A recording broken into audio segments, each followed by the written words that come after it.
Young people, a lot of young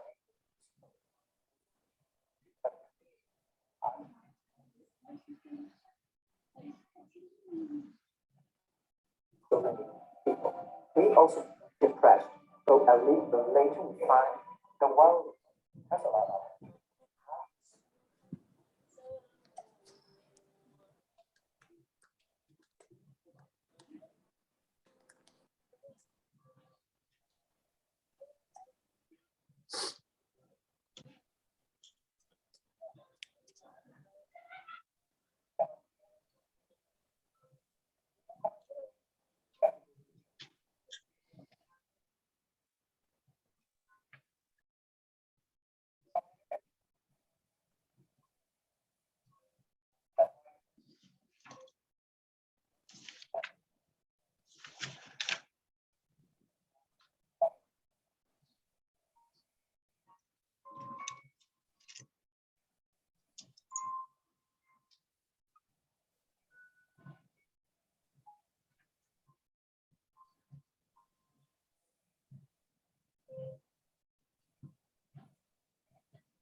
my advice to the young people is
Alright, okay.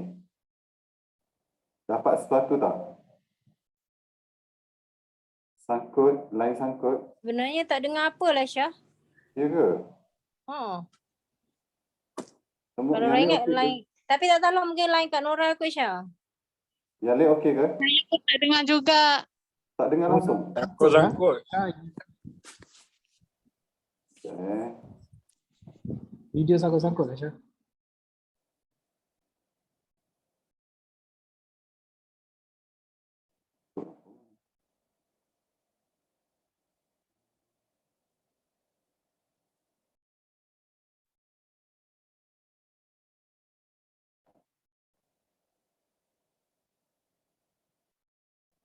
Stress.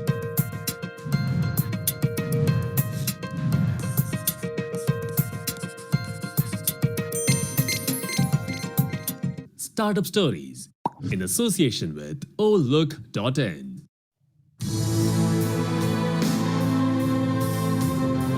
we keep our dreams, we believe it. Okey tak? Dengar tak? Dengar. How big your dream is, make small, tiny steps ahead. When I graduated from universities, and before for 3 years, I tried to fill in the universities. So I applied jobs for 30 times, got rejected. I went for a police, they said, no, you're not good. I applied for Harvard for 10 times, rejected. Today, a lot of young people lose hope, lose vision, and start to complain. Because we also have the same period. Because when it's not a good feeling being rejected by so many people. We also depressed, but at least later we find the world has a lot of opportunity. How you see the world, how you catch the opportunity.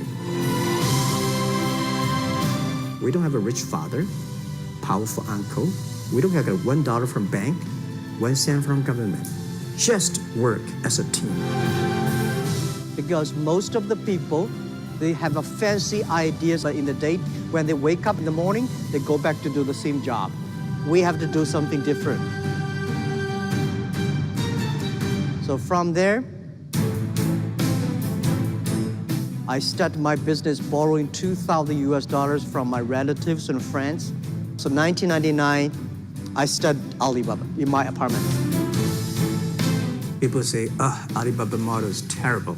Does not make money, have this and that, all the big bad things because Amazon is better, eBay is better, Google is better. And there's no such model like Alibaba in the USA. So I told myself and people, we were better than people thought. And those people who are expert of riding horses, they all fall down and I'm still surviving. So many people I talked to at that time for Alipay, they say, this is the stupidest idea you have ever got. Now we have 800 million people using this Alipay. My advice to the young people, any mistake is an income, is a wonderful revenue for you. So I told myself and told my young people, before 20 years old, be a good student.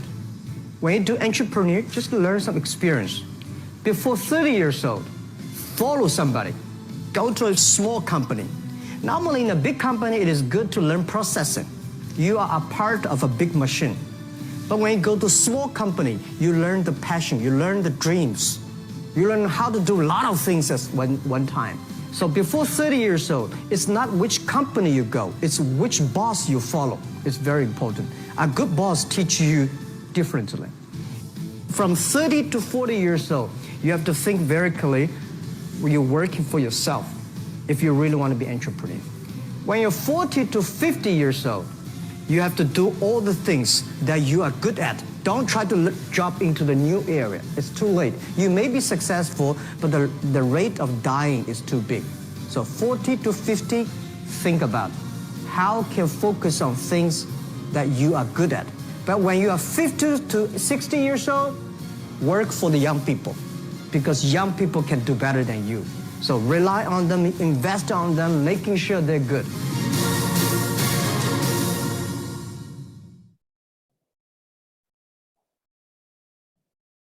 Alright. Okey, clear tadi? Clear Okey, siapa kenal Jack Ma ni? Jack Ma, nama dia. Nama saya. Siapa dapat sesuatu daripada video yang kita tengok malam ni?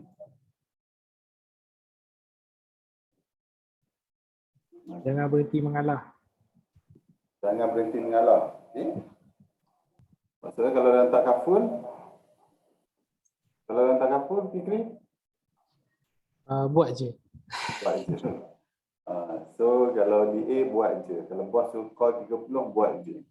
Bos kalau kena set appointment 15 minggu, buat sahaja. Okay? Lagi? Ada lagi yang nak share? Follow boss. Follow boss. Okay? Kak Nora, follow boss Lagi? Hari ini mungkin payah, sukar. Hari esok mungkin lebih sukar. Tapi akan sampai satu masa kita akan jumpa sunshine lah maksud. Betul. Okey, ibu cakap apa hari ini mungkin susah. Esok mungkin susah juga. Akan jumpa satu masa dia akan jadi lebih mudah lah. Betul tak ibu? Ya, betul. Macam mana apa yang ibu rasa dalam takaful ni? Mula-mula susah. Ya. Masa mula-mula jadi ejen susah kan ibu kan?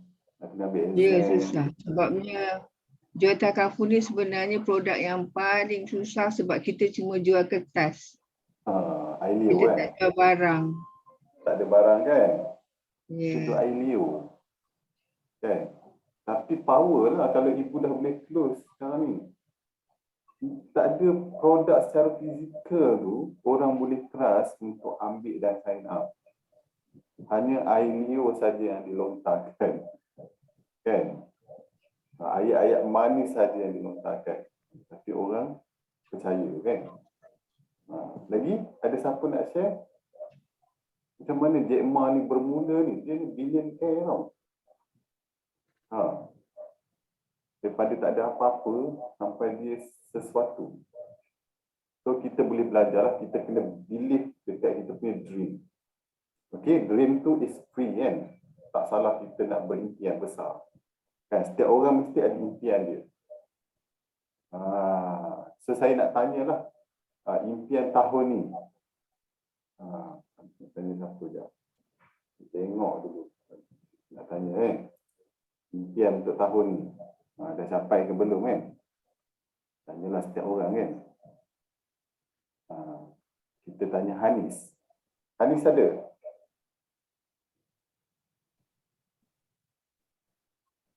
Hanis ada? Ada. Okey, apa impian Hanis tahun ni? Tahun ni. Satu je. Yang paling besar lah, tak kisahlah apa-apa kan? Dalam dunia takaful ke Tak dunia kisah. sendiri? Ya, tak kisah. Dunia sendiri, impian tu tak kisah kan? Impian tu berkaitan teraful ke, berkaitan dengan kehidupan ke? Apa impian yang you? Setiap orang mesti ada impian je kan? Okey, impian setakat ni banyak pasal kerja lah kan. Kalau boleh nak clear off NCB lah sebab Anis kan join program EDP. Oh, jangan ke EDP. Macam nak So achieve. itulah impian terbesar setakat ni untuk tahun ni lah sebab tinggal sebulan je kan. Okay, bagus. Good. Okay, semoga kita doakan semua. Semoga segala impian yang dihajati oleh Hanis pada tahun ini tercapai. Okey? Dan dipermudahkanlah. Okey? Doa-doa ni mana tahu kan, doa-doa ni semua dimakbulkan. Okey, mesti ada impian kan? Okey, saya nak tanya Hajar pula. Apa impian dia tahun ni?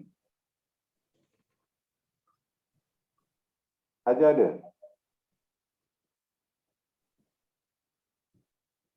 Okay, tak ada, kita pergi next. Kita tanya Fikri, apa impian Fikri tahun ni? Mesti ada satu impian yang you all nak share. Kan? Dan kawan-kawan semua akan mengaminkan. Apa impian ibu pada tahun ni, ibu? Ibu pun lupa. Tengah mencari-cari. Sebab banyak sangat impian. Bagus. Okey, tak apa. Tapi ibu nak cakap kan sebab biar ramai aminkan. Betul. Okey, ibu tahun ni ibu berharap ibu dipanggil untuk haji lah. Itu je. Untuk haji? Ibu bukan khusus. Ibu dipanggil, dijemput untuk menunaikan haji. Itu impian ibu. Oh, okey. Ya. Okey, baik. Kita sama-sama doakan.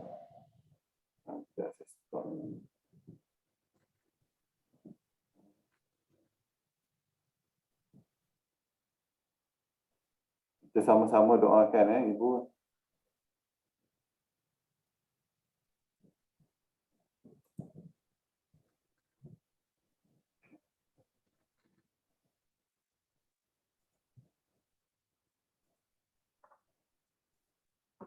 Okey. Alright, kita sama-sama doakan impian ibu tercapai dapat menunaikan haji pada tahun ini. Kan? InsyaAllah. Pada tahun ini ke tahun depan Tahun depan kan haji kan? InsyaAllah. Amin. Tahun depan, amin. InsyaAllah. Ada siapa lagi tak nak share impian dia kat sini kan? Okey, kita pun doakan semualah tercapai impian masing-masing. Okey? Alright. Impian Afiq nak kahwin kan? Macam mana Hani boleh tahu Apa dia? Apa dia? Hani cakap impian Afiq nak kahwin. Isteri nak kahwin. Oh, takkanlah kahwin tu bukan impian kan? Mestilah impian. Impian lah tu kan. Tapi Kita doa lah. impian tu tahun depan lah, tahun depan. Amin. Okay. Amin. Alright. So next kita kita pun tak nak buang masa. Alright. So apa yang anda perlu lakukan dalam kelas ni, saya harap you all semua dapat fokus apa yang saya nak sampaikan. Sediakan nota. Kalau tak faham, tanya soalan. Lepas tu sertai tugas yang diberi. Kita malam ni ada role play juga. Jangan lari Tolong bersedia. Okay. So ini sahaja yang saya minta untuk sama-sama kita belajar pada malam ni. Kelas ni sekejap je. Okay, saya biasa tak nak ambil lama lah kan. Kalau lama pun mungkin 1 jam 15 minit macam tu. Alright. Okay.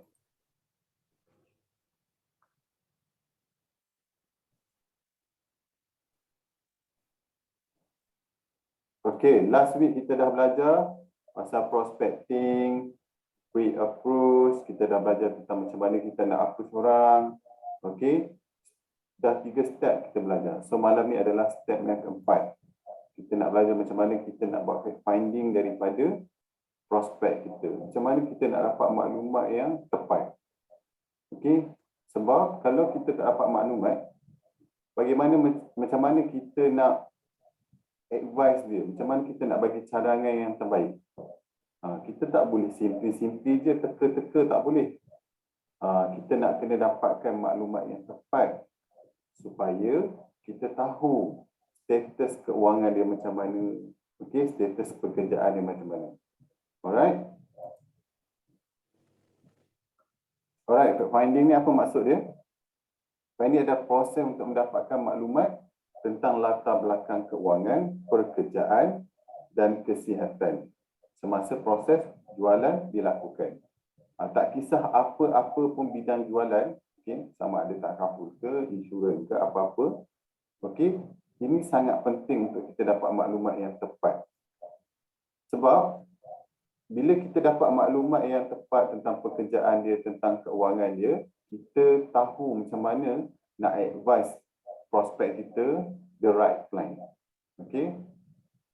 Kalau kita tak tanya dia kan, macam kita dapat maklumat something, contohnya kita present dia, kita present je. Kita tak tanya macam dia ni kerja apa, dia dah kerja berapa lama, anak dia berapa orang, isteri bekerja ke tak, kita hentam je. End up dia kita yang kecewa. Kita kecewa lah, kita rasa penat, kita rasa stres. Okay? Alright, apa tujuan fact finding ni? Sebelum saya bagi jawapan, saya nak tanya dulu lah, apa tujuan fact finding yang dibuat ni? Apa tujuan ni? Siapa tahu? Mesti semua ni dah pernah close kan?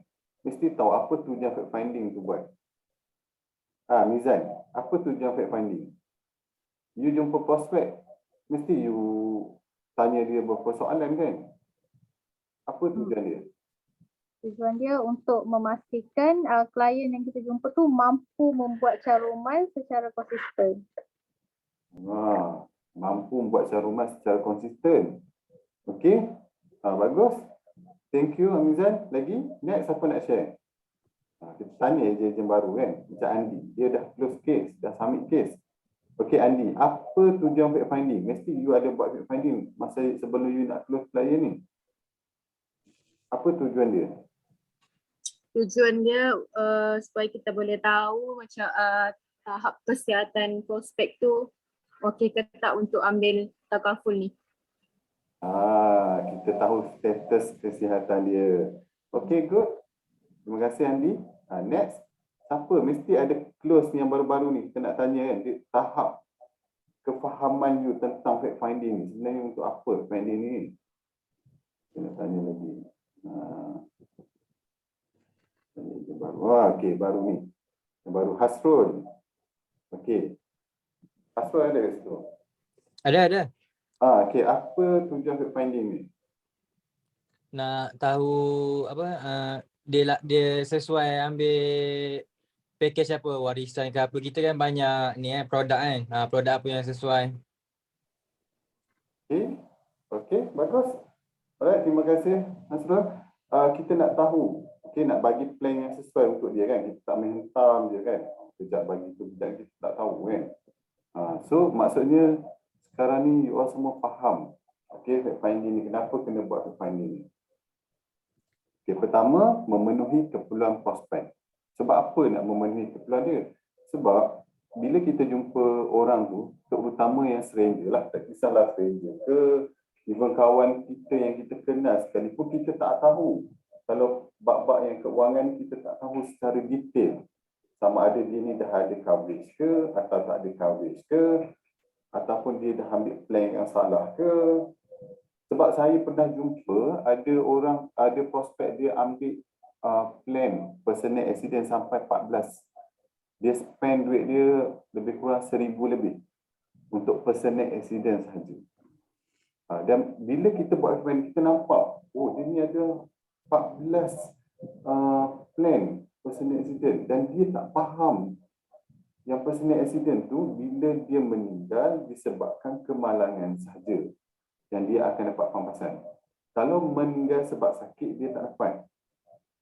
Nampak tak? Dia macam excited bila telemarketing call dia, cakap, saya offer sekian-sekian plan dan dia ambil. Dan dia tak faham. That's why bila kita buat finding, kita beri penerangan lebih detail kepada dia dan kita tahu, dia ni dah ada plan. Memang dia dah ada plan, tapi dia ada plan yang salah.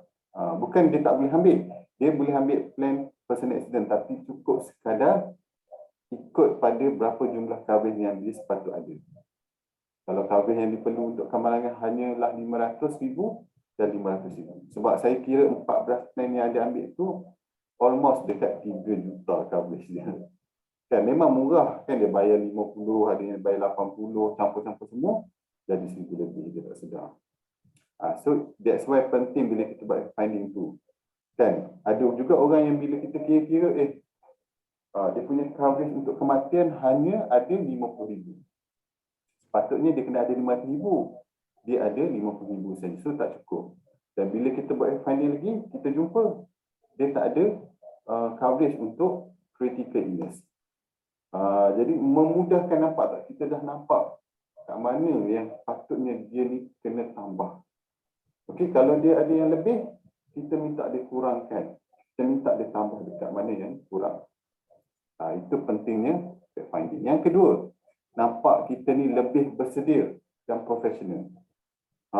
Kalau kita menghantam je, kan, tak tahu yang mana, tak kena pun. Maksudnya tembak ni tak kena.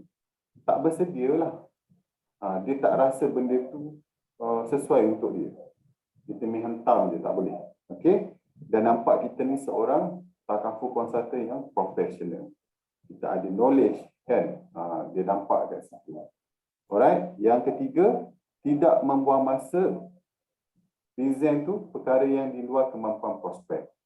Kita ni present lah. Semangat ni present aspirasi. Kan, aspirasi kita bagi harga RM500. Customer ni mampu RM50 je. Kita bagi kita pasal aspirasi. Disebabkan kita tak buat fact finding dulu. Okey, kita tak minta maklumat dekat dia dan kita tak buat secara detail. Sepatutnya dia ni hanya mampu untuk RM50 tapi kita letak RM500 sebab terlebih excited nak close case yang besar. Okey, so sangat membuang masa lah. You dah buang masa 45 minit present dia. And tak dia tak ambil. Sepatutnya bila kita buat finding, kita tahu tahap keuangan dia, baru kita advise mana plan yang sesuai untuk dia. Okey, jangan buang masa. Alright, sebab tu penting fact finding. Tanya maklumat dulu. Yang ni, yang Mizan cakap tadi, mengurangkan risiko polisi lapse di masa akan datang. kita nak make sure pelanggan yang ambil tu dia consistently bayar secara bulanan. Okey, kalau you all rasa takut yang customer ni bayar ke tidak, minta bayaran secara tahunan. Minta terus dia bayar 12 bulan. Okey, cek polisi 100 sebulan, cek bayar 12 bulan. 1,200. Minta terus payment 1,200. Okey, dia tak akan ada lag. Sebab tu kita kena tahu tahap keuangan dia. Orang tu keuangan dia dah negatif ni, negatif RM300. Kita minta lagi dia ambil takaful, paksa dia. Jangan macam tu. Okey.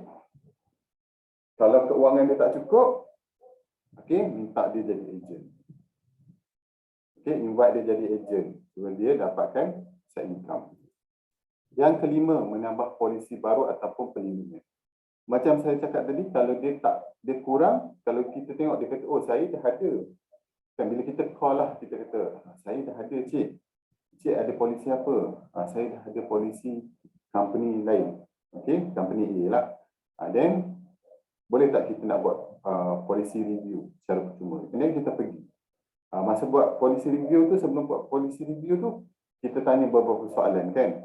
Then, kita tengok, cik belum cukup ni kematian sebab saya kira income cik sekarang RM5,000 sebulan. Setahun RM60,000. Kalau 10 tahun, cover cik kena ada RM600,000. Cover kematian baru ada RM200,000. Cik short lagi RM400,000. Minta dia ambil satu unit polisi untuk cover kematian dia RM400,000. Itu gunanya fact finding, sebab dengan kita jumpanya maklumat yang penting dalam polisi dia dan juga keuangan dia, dan kita boleh advise the right plan untuk dia. Jangan ni suka-suka je. Saya paling tak suka bila kita excited nak buat sale ni.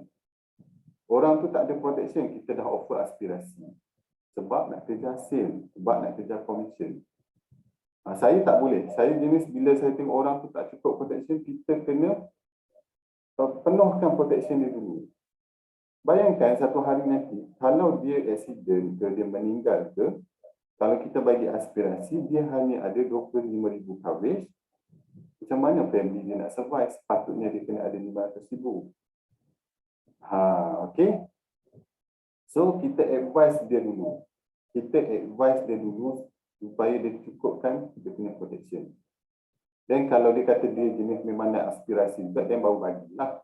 Tapi tanggungjawab kita kena advise dia supaya dia cukupkan protection yang sepatutnya dia kena ada. Dan baru dia ambil polisi-polisi yang lain. Sebab first priority adalah protection. Yang lain baru ada saving dan juga investment. Okay, next. Maklumat yang diperlukan. Apa maklumat yang diperlukan? Okay, ini standard lah. First, latar belakang keuangan dia. Kita kena tanya income dia berapa sebulan. Jangan takut nak tanya income dia. Kena tanya. Ini sangat penting. Yang kedua, aset dia. Yang ketiga, hutang, liability yang dia ada tu berapa. Okey. Yang kedua, pekerjaan dia, kelas pekerjaan dia. Tanya sama ada dia bekerja dalam office, buah office, ataupun offshore ke, ataupun kerja-kerja yang berisiko, melibatkan senjata api, kita kena tanyalah. Tanggungan dia, isteri dia berapa, anak-anak dia, dan parents dia ada tanggung tak. Ini maklumat semua penting. Sebab apa? Bila you all buat presentation nanti, you all akan menyentuh emosi prospek ni berkaitan dengan tanggungan dia. Macam dia ada isteri, dia ada anak kan. Of course dia akan sayang isteri dan anak-anak dia. Kalau dia ada income tambahan, tanya dia ada tak income tambahan dia. Dia ada rumah ke, dia sewakan, ada dividen tak, macam ASB setiap tahun. Itu adalah income dia. Dia punya aset dia kan. Ataupun dia minta saham dan dia dapat keuntungan daripada saham tu. Okey. Dan yang kelima, kalau dia ada insurans sedia ada, kan kita tanya dia, insurans sedia ada, dia ambil polisi apa. Mudah. Kadang-kadang bila kita jumpa prospek ni, tak apa saya dah ada dah. Bila kita tanya dia polisi apa yang dia ada, macam tadilah, dia dah ada medical card tak ada, life coverage tak ada, CI tak ada. Tapi dia ambil PA sampai 14. Sepatutnya dia hanya perlukan 2 polisi saja. Coverage 300,000 tapi dia ambil terover. Excited sangat kan. Okey. Yang keenam, apa objektif dia ambil polisi? Kena tanya dia, apa tujuan dia nak ambil polisi ni? Kita kena tanyalah, tanya apa tujuan dia untuk apa kan? Kita tanya as a consultant, dia tanya. Okey, itu adalah tanggungjawab kita. Alright, next. Okey. Ini nama dia. Nampak. Personal financial health check. Okey. Maybe ada antara kita yang pernah guna ataupun mungkin ejen-ejen baru tak tahu apa benda lah ni kan. Okey, nanti saya akan share dalam grup. So boleh gunakan benda ni masa kita sebelum nak present dengan prospek. Okey, kena tanya dia. Benda pertama, kita kena tanya apa? Okey, maklumat peribadi dia. Biasalah nama dia. Mungkin kita dah tahulah nama dia kan. Lepas tu status perkahwinan dia, single ke married, dia smoking ke tak, birthday dia, okey, pekerjaan dia, itu semua kena tanya. Okey, umur dia sekarang berapa, perkara ni sangat-sangat penting. Benda ni sangat penting tau. Kalau customer tu, prospek tanya, kenapa awak nak kena dapat maklumat saya semua ni? You all cakap macam ni, okey cik, kalau cik pergi jumpa doktor, okey, saya adalah doktor kewangan. Okey, kalau cik sakit, cik pergi klinik, cik jumpa doktor. Doktor terus bagi ubat ke dia diagnose cik dulu? Of course dia akan diagnose dulu, dia tak terus simply bagi ubat. Sama juga macam saya cik, sebelum saya nak suggest the right plan untuk cik, saya akan diagnose status kewangan cik dulu. Sebab tu saya perlukan beberapa maklumat yang penting dan maklumat ini tidak di-share kepada mana-mana pihak lah. Hanya saya dan encik saja yang tahu. Okey? Alright, so saya perlu kerjasama. Sebab saya adalah consultant. Saya adalah doktor kewangan. Cik trust saya, cik bagi maklumat ni supaya saya boleh suggest the right plan dekat cik. Dan saya bukanlah guru jual. Jual medical card, jual life coverage tak. Saya adalah consultant. So dia dengar sedap lah sikit kan. So dia akan bagi maklumat dia, insyaAllah dia akan bagi. First, dia dah dapat semua maklumat detail daripada nama semua, dia punya tarikh lahir dan minta maklumat pendapatan dia. Tanya income. Okey, kerja hakiki dia sekarang berapa? Kerja hakiki gaji saya RM5,000. Okey, tulis RM5,000. Ada tak pendapatan kedua? Cik ada rumah sewa ke? Cik ada main saham ke? Cik ada dapat dividen setiap tahun ke? Itu adalah income dia. Cik ada buat bisnes online ke? Cik ada jual burger setiap malam ke? Ada tak? Bagi tahu. Ada orang susah bagi tahu, dia takut kan. Bila dia bagi tahu nanti kita promote macam-macam produk kat dia kan. Ada, memang ada orang macam tu. Cik bagi tahu secara jujurnya dan saya akan bantu cik untuk bagi the right plan. Sebab ini bukan untuk saya cik, untuk cik juga. Okey, yang ketiga, kita minta dia punya maklumat komitmen bulanan, expenses dia setiap bulan, dia bayar apa? Rumah sebulan cik bayar berapa? Kereta, motor cik sebulan bayar berapa? Petrol bayar berapa? Tanya, semua benda kena tanya. Parent, wife sebulan dia bayar berapa? Daily expenses dia berapa? Dia spend untuk kesihatan berapa? Untuk anak berapa dia spend? Kenapa bila you all tanya ni, tiga ni yang akan menyebab you all boleh close case? Sebab kalau contohlah dia bagi dekat wife dia, katalah dia bagi RM100. Kata RM100 sikit kan? Katalah dia bagi RM1,000 lah sebulan. What happen kalau dia tak ada? Wife tak ada RM1,000 sebulan. Sekarang kan, yang tak berkahwin lagi lah, dia bagi kat mak dia RM1,000. Kan? What happen kalau something happen yang you dah tak boleh bekerja, mak you tak ada RM1,000 tu. Mana mak you nak cari? Dah lah mak you tak ada RM1,000, nak kena jaga you pula. Itu poin-poin yang kita boleh guna. That's why fact finding ni sangat penting. Okay? Tanya pasal anak dia. berapa sebulan dia spend. Okay, berapa dia spend untuk anak dia. What happen, Mr. Prospect, kalau you Aku pakai hijau. you tak boleh bekerja, okay, what happen dekat anak you? Tak boleh belajar, tak ada duit nak makan. Takkan nak suruh anak you minta sedekah, kan? Tanya dia. And then tanya saving dia, kena tahu. Saving dia simpan setiap bulan berapa. Kita nak tahu customer kita ni, prospect kita ni, dia jenis disiplin menyimpan duit tu macam mana. Dia kata, alah, kadang-kadang simpanlah 50, kadang-kadang simpanlah 30, kadang-kadang simpanlah 100, kadang-kadang. Kita dah nampak dia ni jenis kadang-kadang. Okey, lepas tu tanya dia dah ada insurans ke belum? Cik ada ambil insurans tak dengan mana-mana company? Dia full BSN, tulis. Berapa sebulan cik ambil? And then tanya dia ada buat loan tak? Credit card. Kenapa kita kena tanya? Kena tanya. Kalau dia meninggal, siapa nak bayar semua hutang-hutang dia ni? Takkan dia nak nak bagi beban ni semua dekat isteri dia? Kena tanya. And then entertainment dia ada tak, hobi dia travel berapa kan? And then total semua ni. Total semua ni berapa? Okay? Kita tengok total expense dia katalah 5,000. Income dia tadi 7,000. So dia ada baki lagi 2,000. Tulis baki dia dekat backup plan ni 2,000. Okay? Okay, lepas tu yang terakhir you tanya aset yang dia miliki. Berapa banyak dia ada saving dalam akaun dia sekarang. Tanya berapa banyak saving you ada. Berapa tak ingat lah. Mesti ada. Tanya dia. Kalau dia kata tak ingat, berapa lama you simpan duit dalam bank tu? 10 tahun? 10 tahun ada tak dalam 10,000?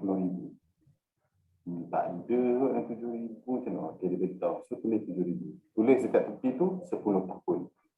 Sebab kita nak tahu dia ni simpan 10 tahun pun baru ada 7,000. Kalau dia masuk hospital, kan, dia masuk hospital, mana dia nak cekau duit? Ada 7,000 je. Batu karang pun 20,000. Tak cukup. Okey, ini adalah poin-poin yang you boleh tekankan masa time nak closing nanti. Unit trust. Cik ada simpan kat unit trust, kat ASB. ASB tu buat loan ke pakai duit sendiri? Okey, dah berapa banyak dalam tu ada duit? Kata 20,000. Tulis 20,000. Property, cik ada property yang dah habis bayar. Tanya dia, ada tak property yang dah habis bayar? Property walaupun dah habis bayar, kalau meninggal, tetap faraid tau cik. Mana nak cari duit tu, nak bagi percentage faraid tu kepada family members. Mana nak cari? Lepas tu cik ada simpan emas. Tanya dia berapa nilai dia simpan tu berapa. Okey. Lepas tu cik dah ada berapa banyak life coverage untuk kematian dan juga TPD. Tanya dia, campur semua. Kalau dia kata saya dah ada 500,000, tulis 500,000. Tulis kat situ 500,000. Sini tulis 500,000. Okey. Lepas tu critical illness. Critical illness ni berapa? Cik dah ada. Cik dah ada berapa critical illness? Katalah dia kata 50,000. Tulis 50,000 kat sini. Accident dah berapa ada accident? Okey, tulis berapa accident dia ada. Medical, berapa yang cik dah ada. Okey, medical, kalau dia ada medical card, tulis medical card kat sini. Okey. Kalau tak ada, tulis no lah, tak ada lah. Others ni apa-apa. And then, bila you dah tahu semua aset dia ni, okey, you kena ambil tadi gaji dia tadi tu, and you dah tolak tu, you tulis ni baki tinggal 2,000. Okay, let's say baki dia tinggal 2,000 lah. Tulis dekat ruangan komen ni. Ni yang terakhir ni. Tulis kat sini dekat ruangan komen. Aku pakai dulu baju ni. Beli dulu. Aku yang pilih dulu.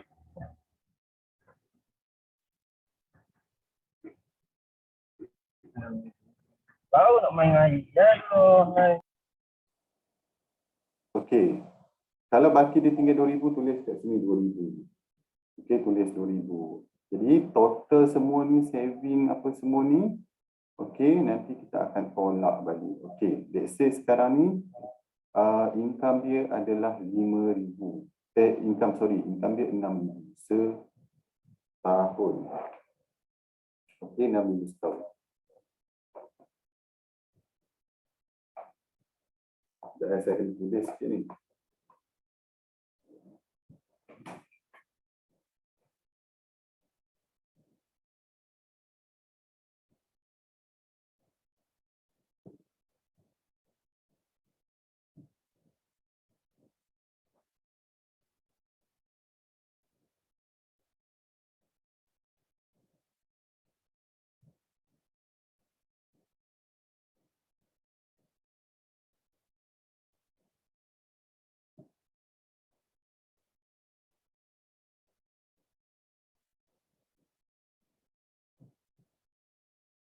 Okay, kejap saya ambil ni, nanti saya tunjuk ke korang sini. Okay, sekejap.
Okey, nampak tak saya punya slide? Nampak? Nampak.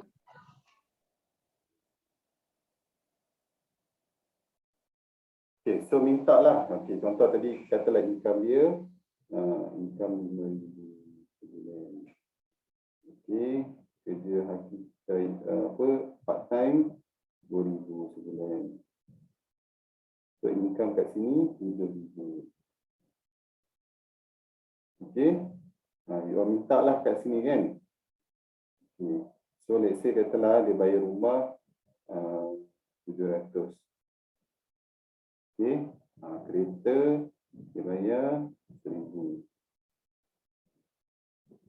Okey, petrol 500. Okey. Bil apa semua 300. Bagi kat mak 500. Bagi kat wife 1,000. Okey. Barang dapur semua 300. Daily expenses 200. Kesihatan 100. Anak 300. Saving 200. Insurans, setelah insurans tak ada. Loan 300. Statement 100. Okey. Okey.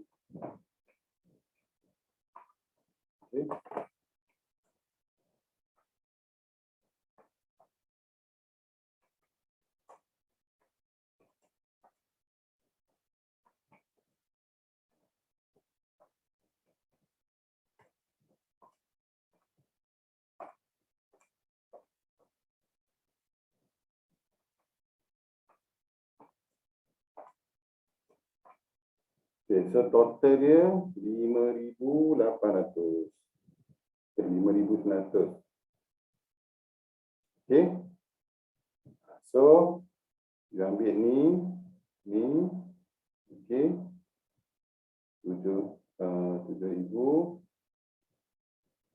tolak 5,000 kan, baki dia 1,000 lah. Okay, baki dia. Alright, so tanya saving dia, kena tanya saving dia berapa. Okay, let's say saving dia ada 15,000. Okay, unit trust 10,000.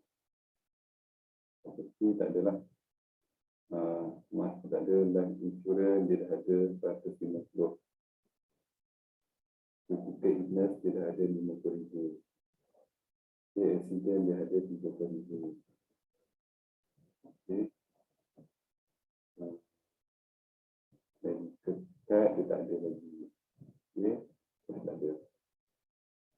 Okay, so kat ruangan bawah ni, okay, you all tulislah. Okay, baki gaji dia RM 1,100.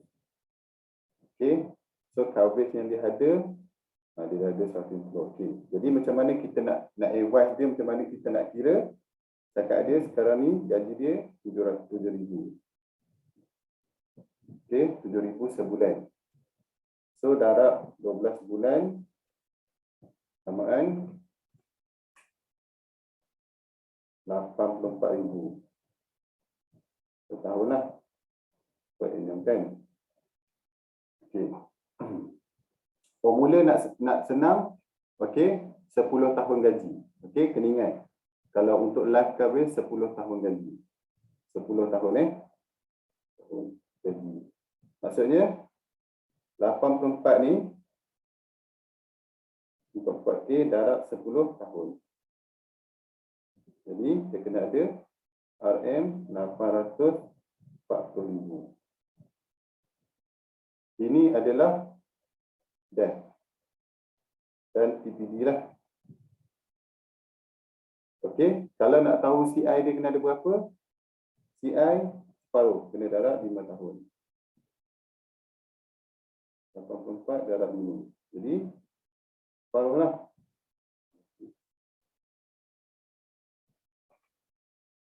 Kena ada 420,000. Ini adalah CI. Tulis tepi tu. Okey. Jadi kalau dia kata dia dah ada 150,000, jadi 840,000 ni tolak dengan 150,000. Okey. So 840 tolak 150. Okey, so baki dia short lagi 690K untuk debt. Dan untuk CI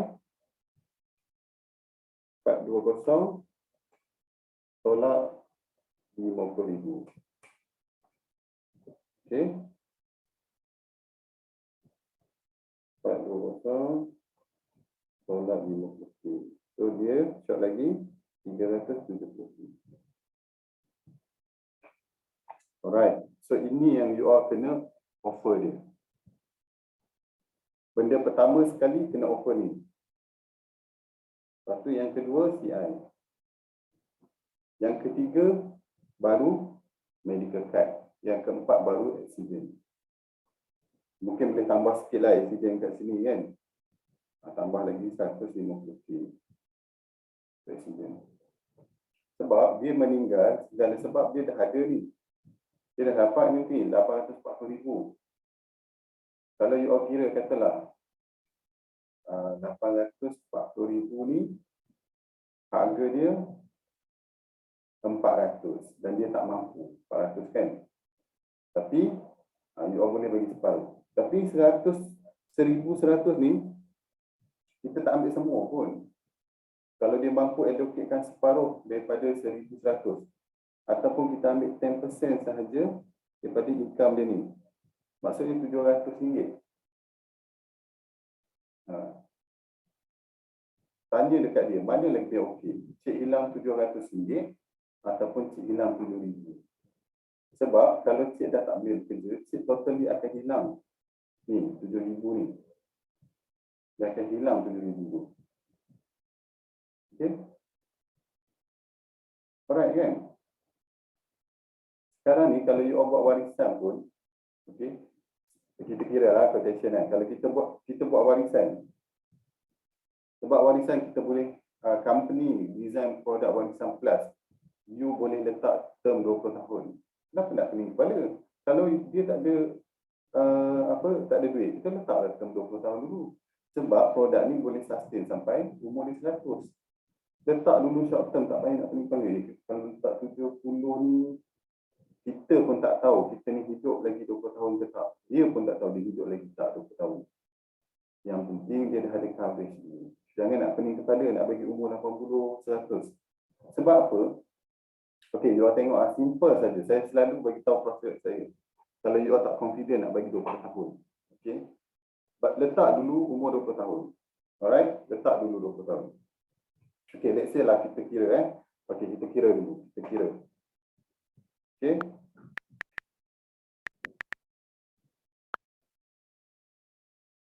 Ini saya select sikit lah supaya you all senang macam mana nanti nak advise prospect kan.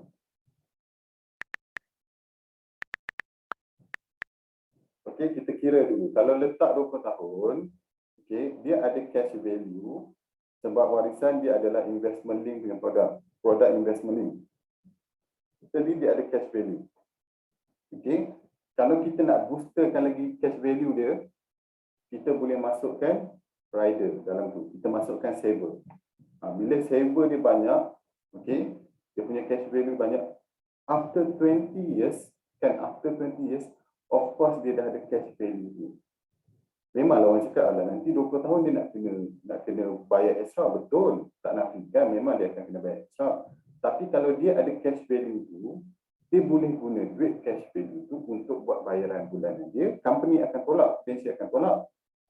Kan? Sama ada dia tak perlu bayar langsung ataupun dia guna duit cash value tu untuk maintainkan bayaran yang sama. Maybe boleh bertahan another 10 tahun lagi disebabkan cash value dia yang banyak. Kat sini kita kena bijak. Macam mana yang jadi bijak tu? Okey? Yang jadi bijak tu kena selalu datang kelas. Okey. Saya ambil contoh. Saya ambil Ahmad ni lah. Okey, kita selalu jumpa prospek yang average umur dalam umur 42 lah. 42 lelaki merokok. Okay, then supervisor kan. Katalah dia kelas 2 lah ambil kelas 2. Dan income dia tadi 84,000. Okay. Then warisan kelas.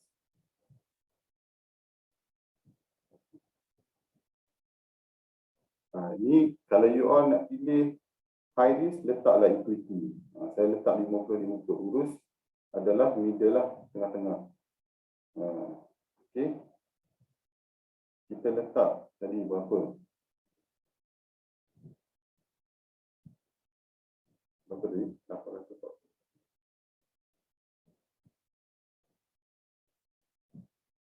Bisa lagi 690.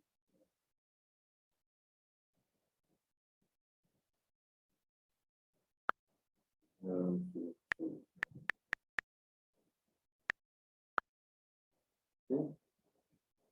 Then kita letak berapa tahun.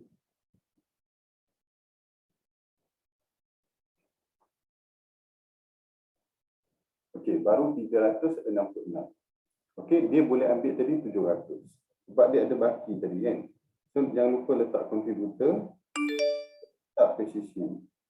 Ada orang pening kepala nak letak precision ke nak letak CP. Depends. Kalau klien tu banyak duit, letak je CP. Kalau klien tu bajet-bajet, kita letak precision. Yang penting dia ada dulu. Jangan disebabkan pening kepala, kita tak buat langsung. Okey, letak CI dia 370. 370. Kira. Jadi 60.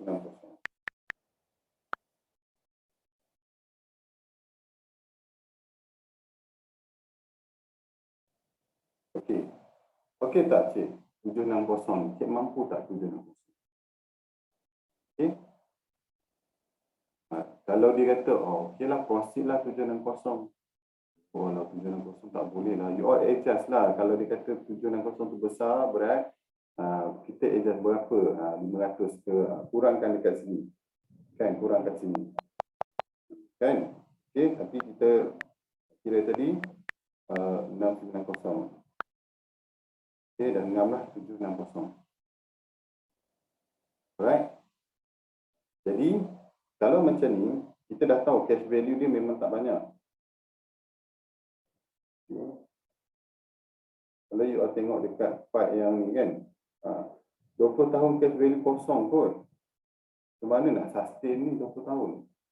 Sebab apa kat sini dia kosong? Siapa tahu?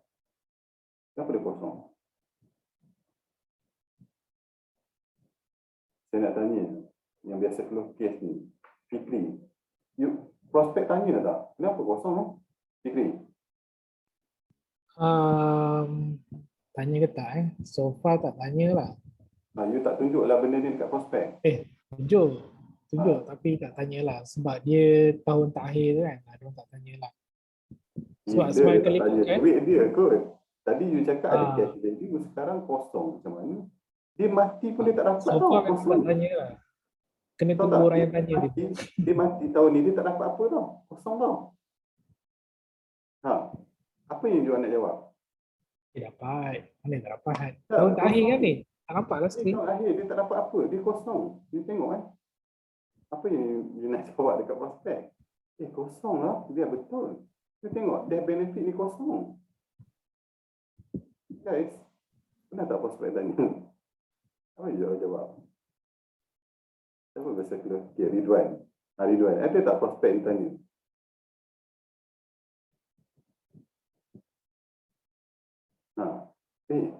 Serius lah, mati tak dapat ni. Saya sedekah je lah. Ada tak? Siapa nak jawab? Siapa nak jawab? Kita try tanya Abang Syarul kita. Ada tak Abang Syarul kat sini?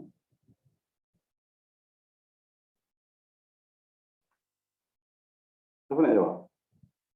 Siapa tahu? You all pernah study tak pasal ni, quotation ni? Kenapa kosong ni? Kenapa? Sebab risiko umur. Risiko umur jadi meninggal tak dapat lah ni sikit. Meninggal umur berapa? Ni 20 tahun ni, after 20 years ni, saya meninggal pada tahun ni, saya tak dapat ke? Kenapa kosong ni? Puan sikit. Saya nak ambil ni tapi kosong. Kan sebab akad tadi apa? Akad mula-mula tadi. Saya faham akad. Tapi kata takaful nak membantu. Jadi macam mana nak selesaikan hutang saya tadi tu? Ada tak nanti buat kita extend je lah. Apa dia? Ada. Ada apa? Nanti boleh extend. Just waktu tu akan ada kenaikan sikit lah. So you just boleh top up. So as long as walau apa pun, kalau kata mungkin apa tu family dapat top up, dapat sambung. So sebab tahu kan anything happen, so family you akan dapat 600,000. So you nak apa? Tapi ni kan kosong. Death benefit pun kosong. Ni tak ada langsung amount dia. Ni 20 tahun ni. Ini projection je. Macam mana ni?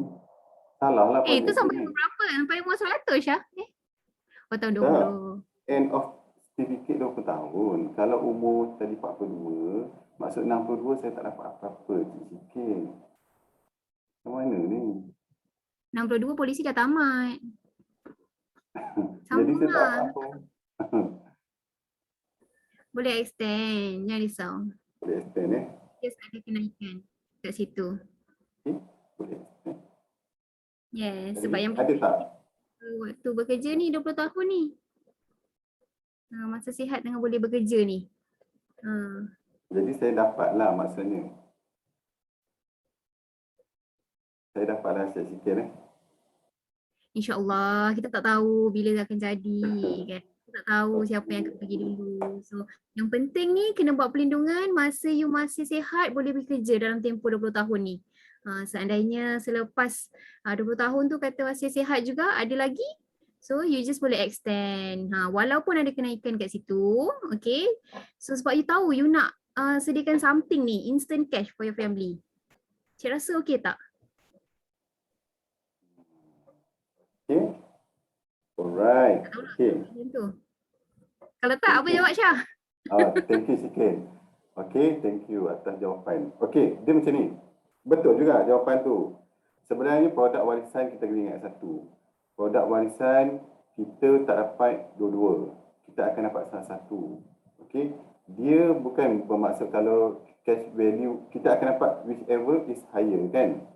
Jadi bila produk tu didesainkan macam tu, maksudnya melibatkan cash value dan dia ikut percentage. Okey, kalau kita tengok senario X ni adalah 2%, senario Y adalah 5%. Dulu banyak sebab Bank Negara dah limitkan, dia dah start daripada 2019 tak silap saya. Dia punya rate tu dah kurang sebab dia tak nak terlalu bagi harapan yang terlalu tinggi kepada pelanggan. Tak bermakna bila dia letak 5% tu customer tak dapat apa-apa. Okay. Kalau based on track record kan prudential yang almost dah 100 tahun ni, tak ada lagi lah klien kalau 20 tahun tu kosong je. Malahan akaun dia bertambah lah cash value. Saya jumpa customer semalam, mari dulu saya jumpa dah 14 tahun dia ambil.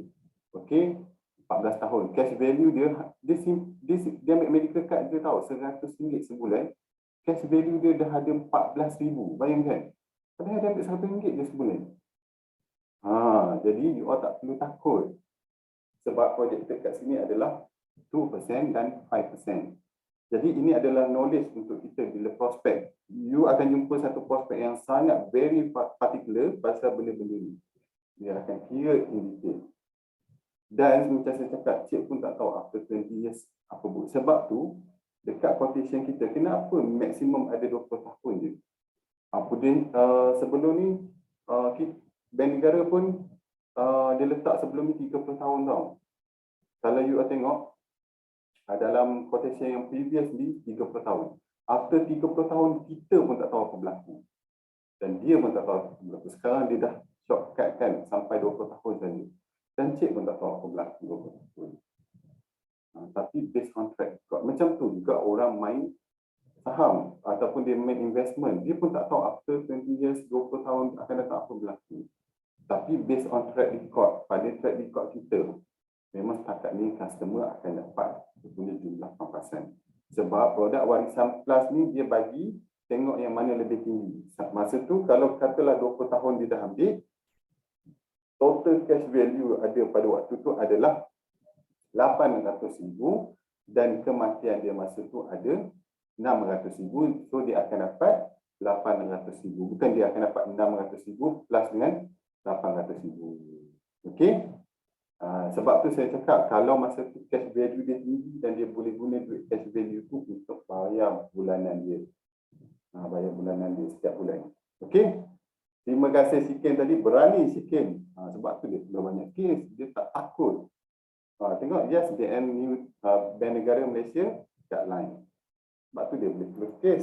Ini tanya sikit, terus tak nak buka mic. Terus takut. Siapa dia berdepan dengan prospek? Kan mesti ada you all akan jumpa prospek yang akan tanya. Kan takkan nak diam je kan. So gunakan cara macam ni. Okey, X tu adalah 2%, Y tu adalah 5%. Tapi kalau kita letak fund, contoh kita letak equity.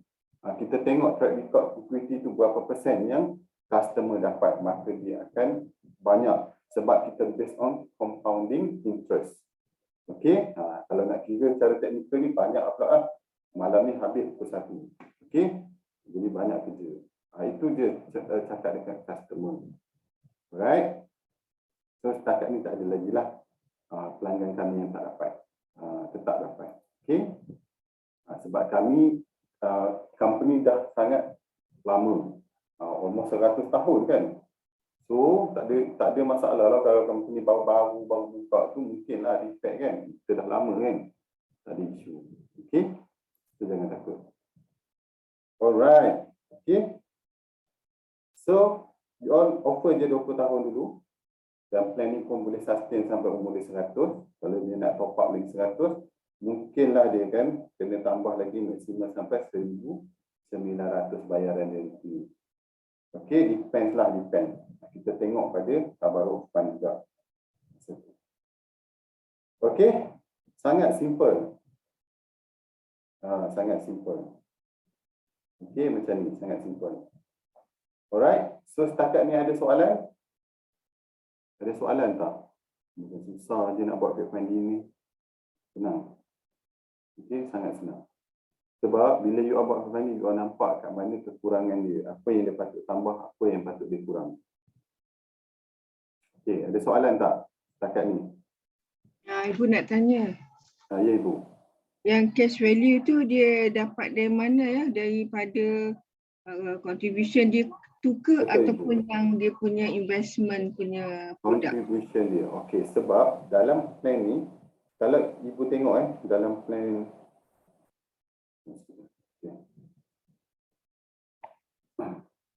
sebab dalam plan investment link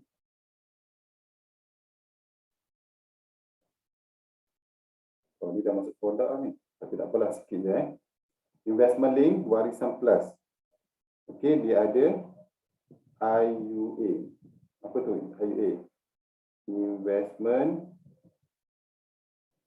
Unit Account. Lepas tu dia ada EUA. EUA tu apa? EUA Protection Unit Account. Okay. Alright. So setiap kali customer bayar, okay, dia bayar RM100, okay, dia akan ada portion kat sini dan dia ada portion kat sini. Dia ada satu lagi, apa benda ni? Siapa ingat? Lupa dah. Ada satu lagi. Saya tak ingat. Okay, so dia akan pergi dua portion ni. So kalau ibu tengok dia pergi portion IUA ni, ini adalah investment. Dia akan invest. EUA ni untuk protection. Dia masuk portion ni dekat sini. Saya tak ingat sangat berapa persen dia masuk tu. Okay. Hari ni memory loss. Tapi yang penting dia ada sedikit portion. Kalau ibu ambil plus dengan saver, kan dalam protection kan ada saver kan, ibu tambah RM50. So yang saver ni dia akan 100% pergi dekat IUA. 100%. So jadi kalau dia nak banyakkan cash value ni, kita tambah saver. Tambahlah RM50 ke 100. So cash value dia akan banyak. Kalau tak percaya, try buat protection. Macam ni kan. Okey. Tadi kita letak ni kan. Cuba kita letak saver. Okey, kat sini saver kita letak 200.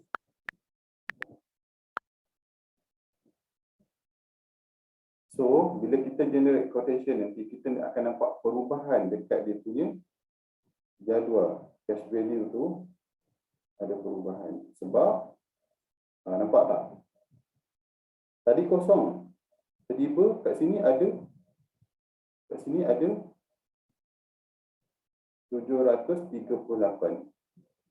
Kenapa? Sebab dia masuk dalam saver dia. Untungnya kalau dia letak saver dia. Saya selalu pesan kat customer, kalau ada lebihan duit setiap bulan, masuk RM50 dalam saver. Ke RM100 ke RM200. Nampak tak? Sebab apa? Kenapa bila kita masuk saver ni, kita masuk server ni, dia punya banyak sebab dia hanya tolak 5% saja. Maksudnya kalau RM50 dia masuk, dia tolak 5%, kan? So kat sini dia hanya dia masuk kat sini yang pure punya RM47.50.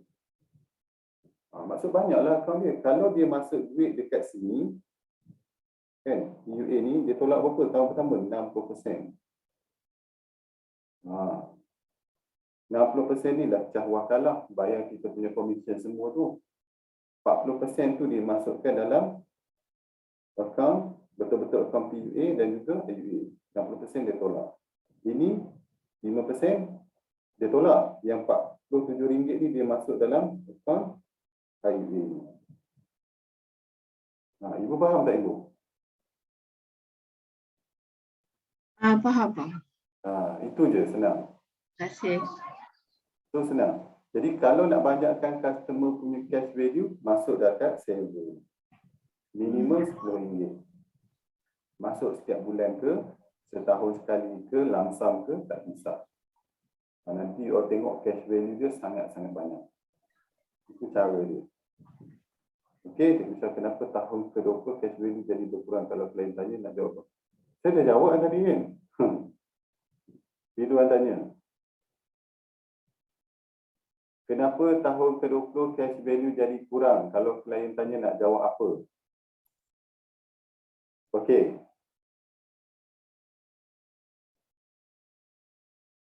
Alright. Dia macam ni. Okey. Kalau kita tengok tadi saya tak letak server kan. Cash value kat sini jadi kosong. Kenapa jadi kosong?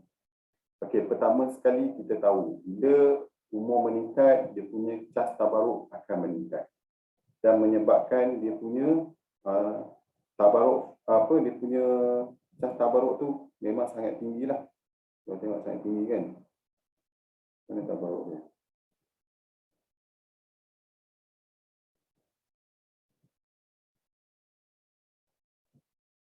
Dia akan jadi sangat tinggi. Jadi menyebabkan cash value tu akan berkurangan sampai 20 tahun tu, diorang dah tak boleh nak kira, dah sampai jadi kosong. Disebabkan, kenapa disebab jadi kosong? Sebab dengan bayaran RM100 bulan tadi tu. Pengiraan sampai 20 tahun tu adalah disebabkan dengan RM100. RM100 pula. Sekejap. Dengan bayaran banyak ni. Bayaran RM760 ni selama RM760 ni selama 20 tahun. Jadi pengiraan tu berdasarkan RM760 setahun, sebulan sehingga 20 tahun. Jadi based on projected, based on sistem yang kira tu 760 sampai 20, itu pengiraan dia based on pada Y adalah 5%. Okey. X adalah 2%. Dan ni kena buat kelas lain ni, dah lari topik ni sebenarnya. Tapi nak bagi tahu kat sini, itu cara nak terangkan dekat customer sebab bila masuk 20 tahun, pertama sekali kita pun tak tahu apa berlaku. Dan pengiraan 20 tahun ni adalah berdasarkan apa yang cik bayar RM760 tadi tu. Okey. Alright. Dan X adalah 2%, Y adalah 5%. Tapi kalau based on track record kita, kalau you pergi balik fund tadi tu, dan equity ke, urus ke berapa record. Dan sepanjang 100 tahun prudential dekat Malaysia ni, tak ada lagi lah customer yang tak dapat apa-apa. Okay. So dia tetap akan dapat pampasan dia. Cuma based on kalau projected yang dikeluarkan oleh sistem sendiri, dia tak boleh nak bagi exactly figure dekat sini. Macam itulah sistem dia. Sampai kat sini dia boleh kira figure dia. Dan kita tak tahu apa berlaku lepas 20 tahun, lepas 30 tahun, dalam masa 20 tahun akan datang, tak tahu apa berlaku. Okey. Harap-harap faham Memang teknikal sikit lah. Memang selalunya ada customer tu minta kira lah dan sebagainya. Memang macam tu. Okey, dah habis topik ni. Dah. Okey, so harap faham. Okay. Ada soalan lagi? Fact finding je pun kita dah lari topik lain sikit. Ada soalan? Oh, seterusnya.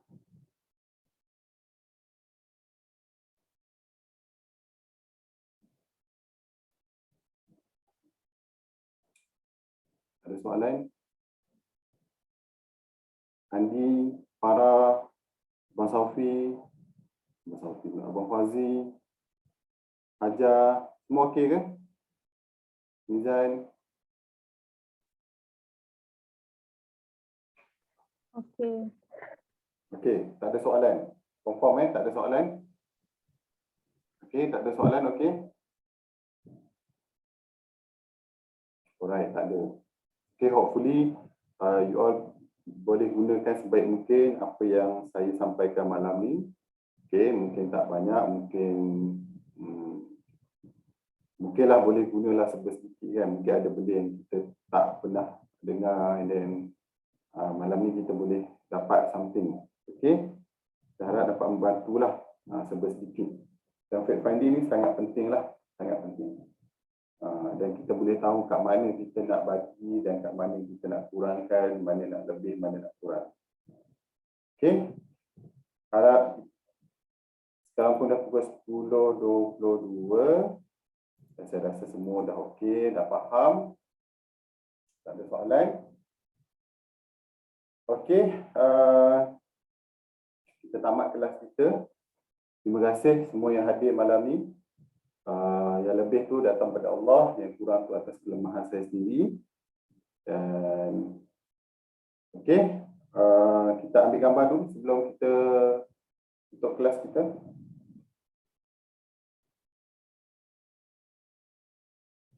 Okey, boleh buka kamera.